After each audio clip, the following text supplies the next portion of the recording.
అందరికీ నమస్కారం అండి. రేపే ముక్కోటి ఏకాదశి. ఈ ముక్కోటి ఏకాదశిని వైకుంఠ ఏకాదశి అని కూడా అంటారు. ఈ వైకుంఠ ఏకాదశి రోజు ఈ వీడియోలో చెప్పిన విధంగా పూజ గనక చేసుకున్నట్లయితే జన్మజన్మల పాపాలన్నీ తొలగిపోయి కోటి జన్మల పుణ్యఫలం లభిస్తుంది. అలాగే అఖండ అష్టైశ్వర్యాలు కూడా మీకు సిద్ధిస్తాయి. వైకుంఠ ఏకాదశి రోజు ఎలా పూజ చేసుకోవాలో ఇప్పుడు మనం ఈ వీడియోలో తెలుసుకుందాము. ముందుగా ఒక చిన్న రిక్వెస్ట్ అండి. ఈ వీడియో చూడడానికి ముందు ఓం లక్ష్మీదేవియే నమః అని కామెంట్ చేయండి.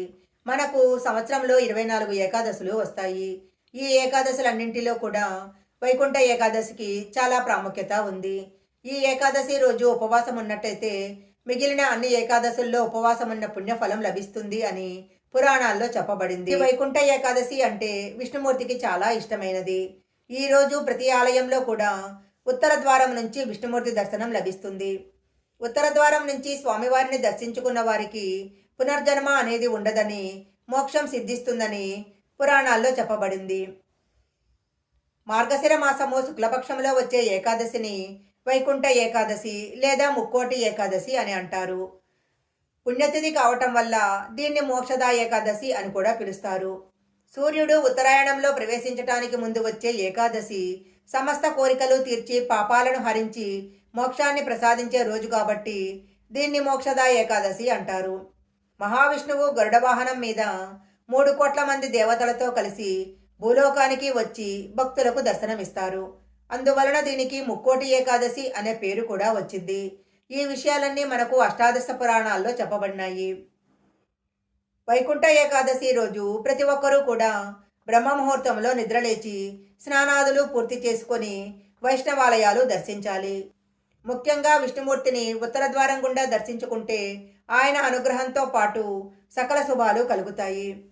ఇంట్లో ప్రత్యేకమైన విధి విధానాలు పాటిస్తూ పూజ చేసుకున్నట్లయితే సంవత్సరం అంతా కూడా విశేషమైన ఫలితాలు లభిస్తాయి. ముక్కోటి ఏకాదశి రోజు తెల్లవారుజామునే నిద్రలేచి ఇంటిని శుభ్రం చేసుకోవాలి. పూజాగదిని శుభ్రం చేసుకున్న తర్వాత పూజాగది ముందు అష్టదళ పద్మం ముగ్గు వేయాలి. పూజాగది మొత్తము పూలతో అలంకరించుకోవాలి. లక్ష్మీనారాయణుల చిత్రపటానికి గంధము కుంకుమ బొట్లు పెట్టాలి. లక్ష్మీనారాయణుల పటం లేకపోయినట్లయితే శ్రీరాముడు, కృష్ణుడు, వెంకటేశ్వర స్వామి, నరసింహస్వామి ఇలా విష్ణుమూర్తికి సంబంధించిన ఏ ఫోటోనైనా సరే పూజించవచ్చు. ఫోటో ఎదురుగా వెండి లేదా మట్టి ప్రమిదను ఉంచి ఆవు నెయ్యి లేదా నువ్వుల నూనె పోసి 3 ఒత్తులు విడిగా వేసి దీపం వెలిగించాలి. తరువాత విష్ణుమూర్తికి ఇష్టమైన పూలతో పూజించాలి. అంటే తెల్లగన్నేరు, నందివర్ధనము, తుమ్మిపూలు, జాజిపూలు వీటితో ఏ పూలతోనైనా స్వామిని పూజించాలి. విష్ణుమూర్తికి ఎంతో ఇష్టమైన తులసి దళాలను పూజలో తప్పకుండా ఉపయోగించాలి. విష్ణుమూర్తి చిత్రపటానికి తులసి దళాలను మాలగా చేసి అలంకరిస్తే చాలా మంచిది.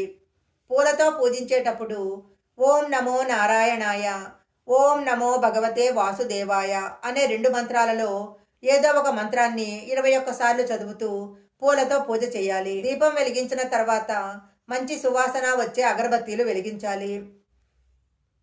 పూజ పూర్తయిన తర్వాత ఏదైనా తీపి పదార్థాలను విష్ణుమూర్తికి నైవేద్యంగా సమర్పించాలి. ముక్కోటి ఏకాదశి రోజు తప్పనిసరిగా ఉపవాసం ఉండాలి. విష్ణు సహస్రనామ పారాయణ చేసినట్లయితే ముక్కోటి ఏకాదశి రోజు తప్పనిసరిగా ఉపవాసం ఉంటే చాలా మంచిది. ఈరోజు విష్ణు సహస్రనామాన్ని పారాయణ చేసినా లేదా విన్నా కూడా సకల పాపాలు తొలగిపోయి భగవంతుడి అనుగ్రహం కలుగుతుంది.